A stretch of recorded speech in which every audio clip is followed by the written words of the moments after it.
What's up, everybody?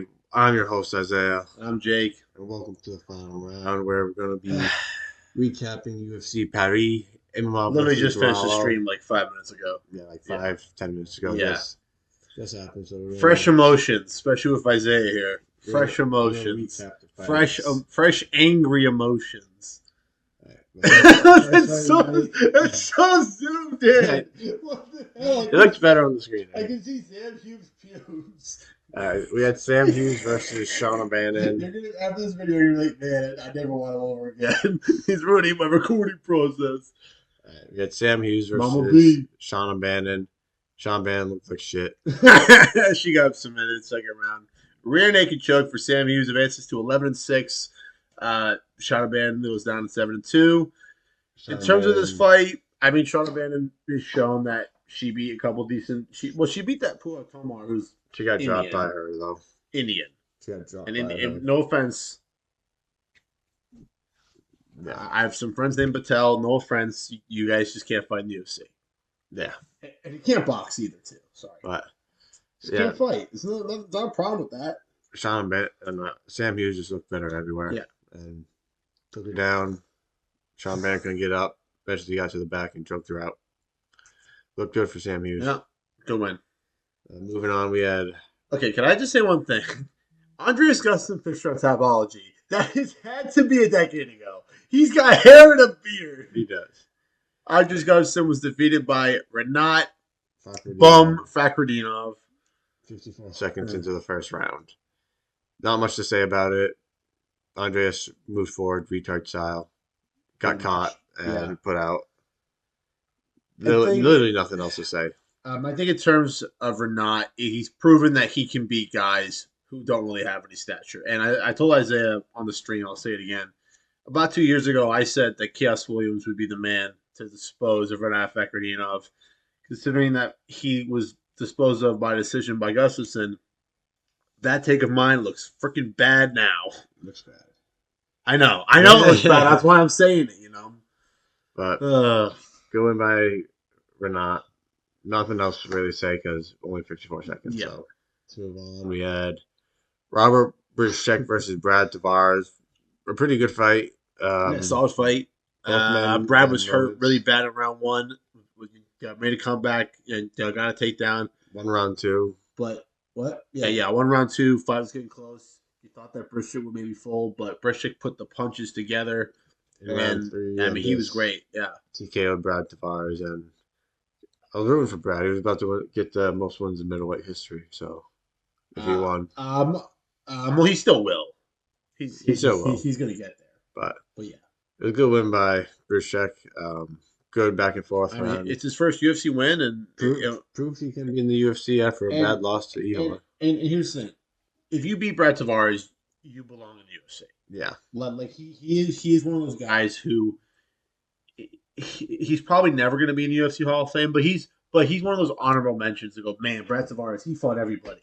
He's an awesome fighter. Yeah, awesome guy, fought everybody, always active, always fighting.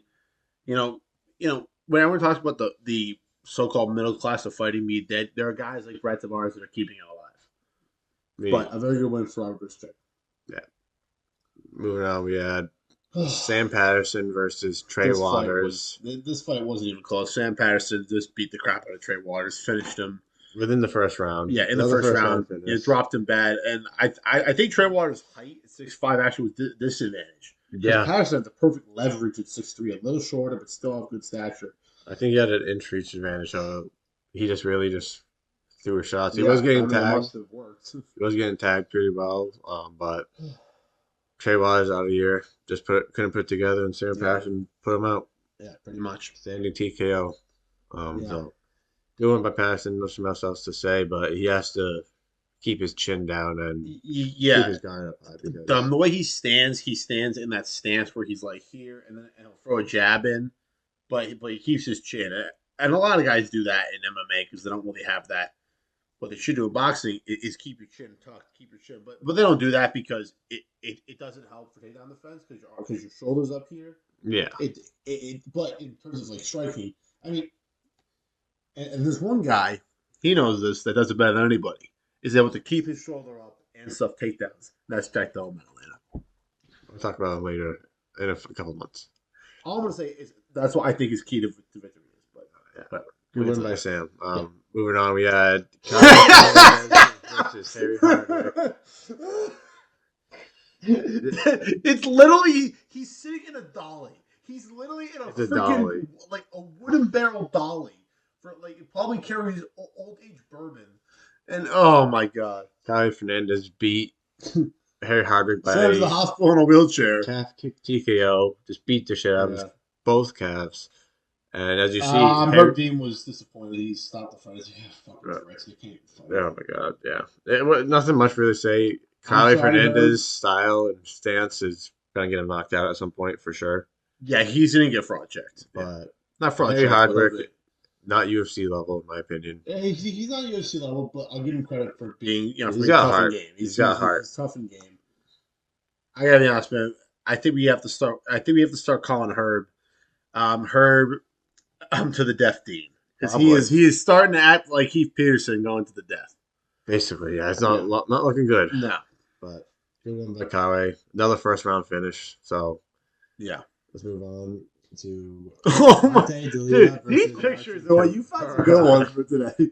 Tabura looks like he doesn't know. He's like, you don't know where he is. You don't know where he is. It's art against fucking skill. I'm telling you guys, stop this shit, Tom Hospital and Zero God. This is the heavyweight fight of the year. This guy's Croatian. You dumb motherfuckers. Ended 2 minutes into the first round. Oh, Joey's gonna be so proud. Rematch of 7 years. I can't say that picture. It's important.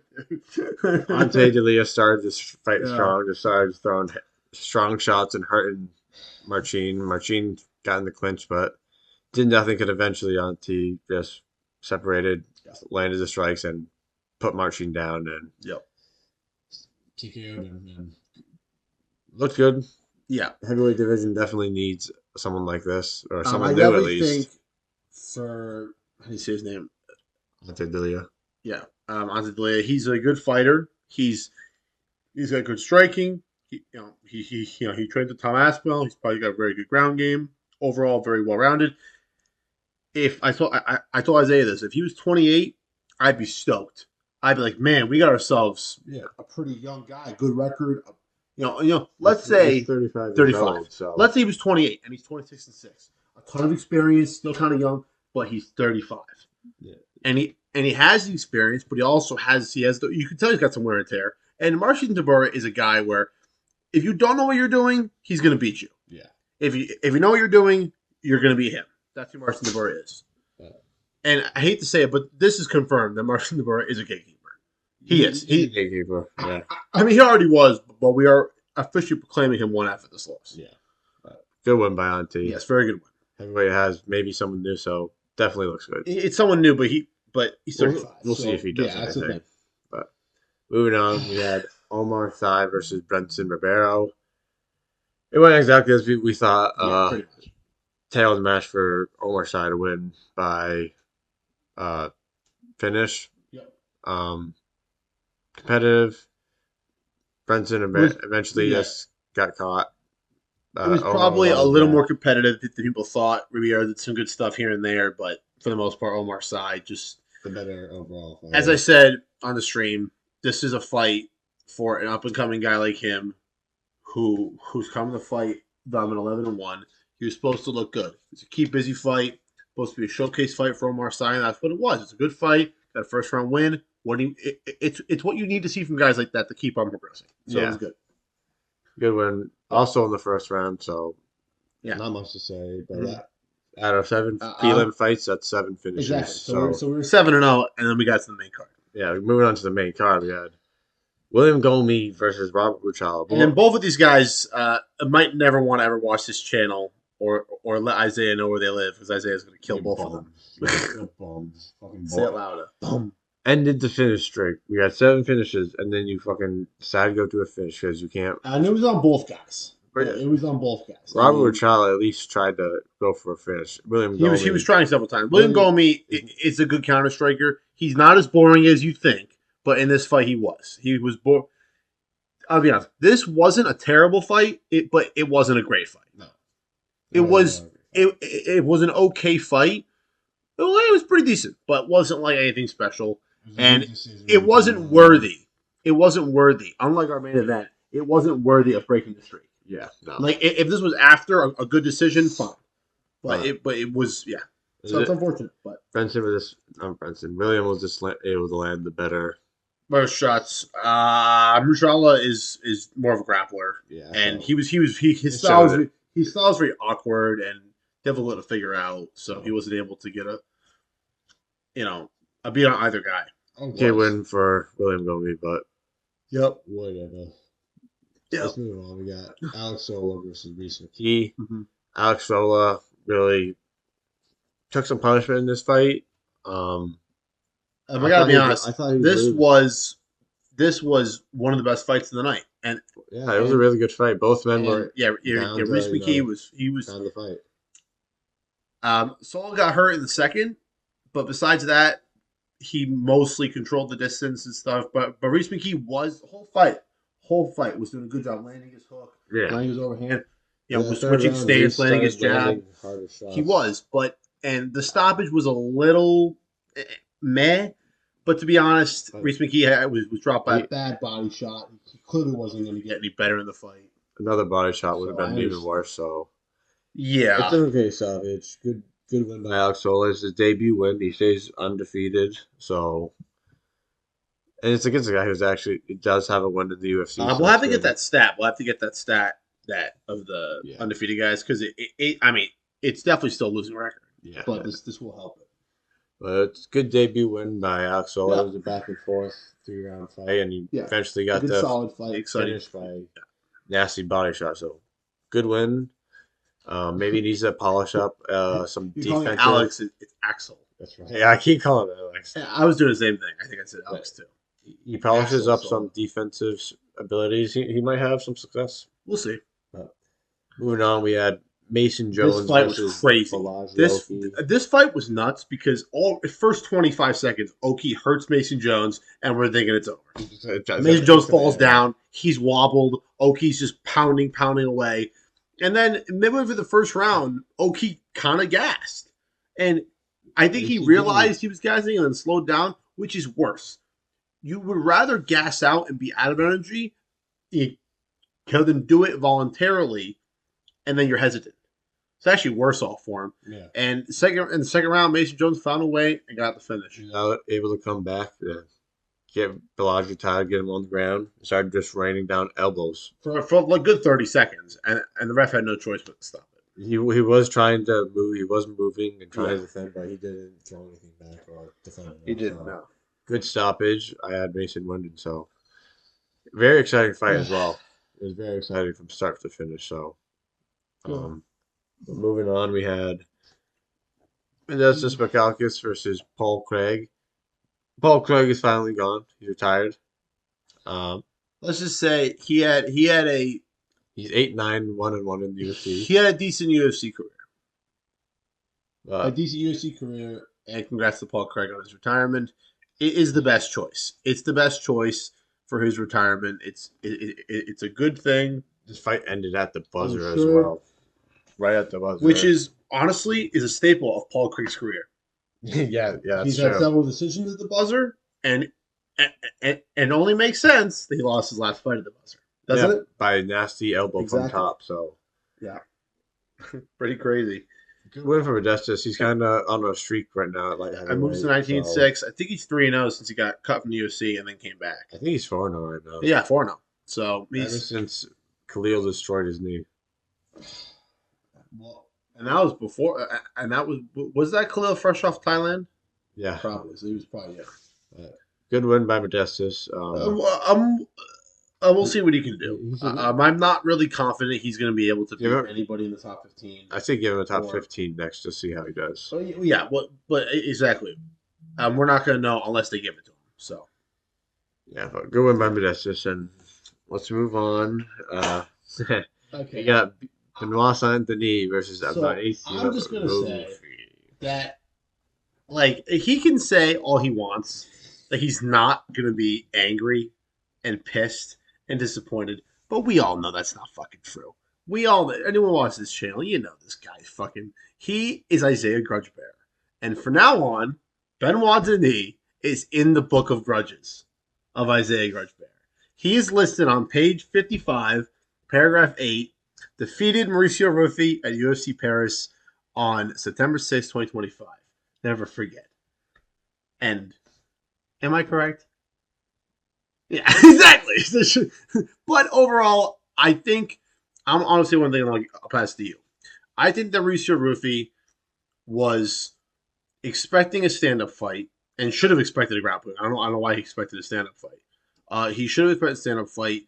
Once he got taken down in the first round and then he got up, I pointed to him. I said, "Bro, look at his face. He looked bewildered. He didn't look confident." Now, it could have been a bunch of things. It could have been the stress of all the hype that everyone's been. You said it. Everyone's been calling him the other Brazilian McGregor with the karate style. Everyone's been hyping up Ruffy that he's going to go in and dominate everybody. Yeah. And when you have all this hype, some guys can handle it like Conor. I'm not saying Ruffy can't, but this night he just couldn't. There's so much pressure on him to win this fight and so much pressure to win spectacularly that I think after he got it was probably before the fight sinking and then he gets taken down. And I told Isaiah this, and this is every person that's fighting, everyone knows this. As soon as you start doubting yourself in the middle of a fight, you've lost. Right? You completely lost. It's over. You should just hit the ground and tap, or throw a towel in boxing. Just quit because you're not going to win. If you're really doubting yourself, you don't have a chance to win. And in that first round, when I saw that, I'm like, in my head, I'm thinking, this fight might be over. And I didn't say anything, but and then in round 2, he got taken down by Benoit, and he really wasn't striking that one on the feet. Got taken down and didn't really. He was tucking his chin, but really didn't fight the submission. Just kind of let it go there and just tap. So I think that Ruffy will be back. I think he'll fight better. I just think that all the pressure got to him, and I think it was a little too much. And Benoit, in front of his fans, really hungry for a big win, and everyone doubting him. Everyone saying, man, everyone was all week saying, man, Benoit's going to get murdered. We were saying that all week, he's going to get murdered. Yeah. He's going to get murdered. And you said it earlier. You said, man, if Ruffy doesn't get him out of there, Benoit might maul him. And he mauled him. Yeah. And this is not one of the fights where you go, oh, there's levels. It has nothing to do with levels and skill. This fight had to do with I'd say some luck, some determination, and a lot of heart. And Benoit said that he had the more heart tonight. That's why he won. Yeah, I mean, it's true. I still think he's a shit fighter, though. I don't think. In terms of skill, I don't disagree with you, but I mean, we see what happens when he fights the best. He gets his ass handed to him. I understand, and what we're saying is that right now Ruffy's not the best. No. As I said, it could be a number of other factors as to why he lost. It's not just he sucks. It's the fact that he might have had an off night and things happen, right? I mean, he's very good at pad work. Yes. Yeah, but that's not fighting. That's pad work. Exactly. So I don't. And all I'm gonna say, I wish you would choose a different word than shit fighter, because that's I don't think it's fair to put a guy who's fought in Dustin Poirier. Because if you're calling him shit fighter, then you're calling Dustin Poirier, it doesn't change anything with him. It just means, oh yeah, he beat a shit fighter. That fight sucked.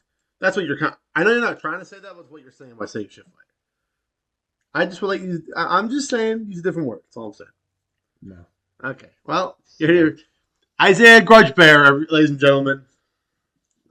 Bro, you're the most. I'm telling you, you need to join Thorgrim Grudgebear's army in the Dwarves in Warhammer. You'd fit right in. Yeah. I gotta draw my line in the sand. I gotta be true to what I am. Fuck you. What? Fuck you, Ben. He's sticking on it. He's standing on the ground. Okay. Just made it down. I'm sick and tired of the loss they did for today. We got Imavov versus Kyle Brown. Really good fight. This fight was awesome. Yeah. Both men wanted to win. Both men came to fight. Both men got a chin on them. I'll say that much. And now that I'm looking back on it, I think, to be honest, after the first round, remembering when I was watching it, I think that Kyle kind of realized he wasn't going to win. Maybe. After the second round, I feel like that Kyle, as soon as he asked his coach in his corner, am I cut? after round 2. Coach goes, no, it's just your ear. As soon as he asked that, I went, ugh. And I'm not saying that you can't do that in the corner, but when you ask it right away, you go sit down and go, hey, and it's, hey, am I bleeding? If you do that right away, that that means that that's going into your head. And considering all that, Kyle almost won the fight, in my opinion. Now, please don't look at the scorecards because one judge scored it. And what I tell you, I told Isaiah, someone's going to score this fight 5-0. Yeah. This fight wasn't 5-0. It probably wasn't even 4-1. It was 3-2. Imavov won. Imavov probably won the second and the 4th and the 5th. Right? Most likely. I thought Imavov won the first. First, second, and 4th? The first, 3rd, and 4th. I saw Kyle won rounds 2 and 5. Yeah. Well. Wait, was it round 2 that Kyle won or round 3? I thought it was round 2. I thought it was round 3, but it doesn't matter. I mean, it was 3-2. Fight was close, and Imavov proved he showed a lot of improvement in a bunch of areas in his game. And with this win over Kyle Barajo, a unanimous decision sets him up to potentially fight the #1 middleweight in the world, Hamzat something. I don't know his name. I'm already forgetting like Bilal. Hamzat Chimaev. Yeah. I forget his name too. All depends if two other I'm trying to put him in Bilal's category, but it's not going to work out. Two other middleweights may have something to say about that. Yeah, as as we talked about earlier, like before this, it's very clear. We both said, unless there's a crazy, a dominant knockout in this fight, it is going to be, like as soon as he won my decision, I looked at him and I said, all right, if Ryan the Raider destroys Fluffy Hernandez, he's fighting for a title, 100%, because it's the fight that Hamzat wants. It's a guy who's got I'd say more overall pedigree. He was a 2-division champion at 1 championship. He's very dominant, and he's I'm very up and coming. So if he does beat Fluffy and does it dominantly, get the finish, he's fighting Hamzat, 100%. But we'll see what happens. We'll see. We'll have to see. Yeah. But it was a badass card. Yeah, it was 13. It was a solid card. 11 finishes. There's one solid ass fight. Yeah. One okay fight. Yeah. I'll be honest. Like I give it an 8.5 out of 10. Yeah, maybe a 9. I give it an 8. Yeah, I give it an 8. The only reason why I give it an 8 is instead of maybe giving it a 9 is just from the fact that I found that I'll give it a 9. I'll give it a 9. I think the only reason why it's not a 10 is because of William going around Shala, but yeah. It wasn't a terrible fight. I mean, for having 14 fights, this was a good card. The fact that it didn't have any bad fights. Yeah. I mean, it didn't have any snooze fest. So, yeah, good card. Really good card, but that's gonna do it for the recap. Pay attention to any future breakdown videos that I'll be doing in the future. Pay attention to any videos Jake's gonna be doing in the future. I just want to say it's not like this is the future events page, but I am gonna make a huge. I'm probably gonna make 2 videos about Canelo versus Crawford. Probably I'm gonna try to do 3, but definitely 2. Yeah, and then he'll put some Savage Rants videos out. I'll do my own Savage Rants. We'll get a bunch of content out for you guys. To the live stream on Tuesday. Yes. Dana White Contender Series, 8 o'clock. We're here watching the fights. It's always good. Mm-hmm. It's gonna be good. It's gonna be good. And like always, I won't be able to see him, so he's gonna probably walk away while I'm talking to him again. Yeah, I'll walk away like, hey man, what you got? Dude, you there? Dude, you there? 5 minutes later. I'm gonna kill this guy. 5 minutes later, hey man, I'm back. Where the fuck did you go? I don't know. But all right, guys, that's gonna do it for this video. All right, I'm Isaiah. and I'm Jake. And remember, the greatest fighters Always leave it all in the final round. See ya. Peace.